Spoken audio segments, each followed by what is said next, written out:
आज रविवार आहे ना, तर जुने सगळे अल्बम काढून माझ्या बालपणीच्या शिदोरीतले सगळे फोटो पाहते. तुम्हाला समजलंच असेल. आजचा शब्द आहे शिदोरी.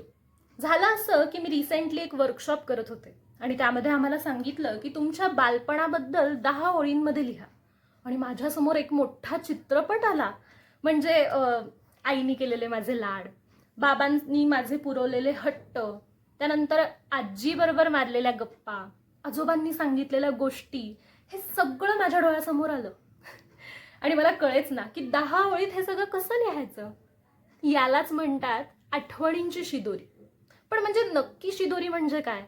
तर पूर्वी काय व्हायचं ना की कुठे प्रवासाला जायचं असेल तर जो भाकरी भाजी बांधून द्यायचे, किंवा शेतावर जेव्हा शेतकरी जायचा तर त्याला भाकरी भाजी बांधून द्यायचे, तर त्याला शिदोरी म्हणायचे. तर त्याला शिदोरीच का म्हणायचे? मग डबा का नाही म्हणायचे? टिफिन का नाही म्हणायचे आजकाल सारखं?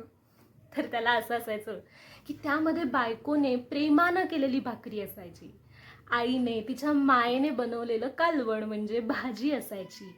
बरं, जर त्या शेतकऱ्याचा मुलगा तो डबा घेऊन म्हणजे शिदोरी घेऊन निघाला तर त्याला ती काळजी असायची की वडिलांना भूक लागली असेल तर मी वेळेत पोहोचलं पाहिजे. आणि मग आजोबा म्हणायचे की अरे तू सावकाश जा, कुठे सांडू नकोस ते.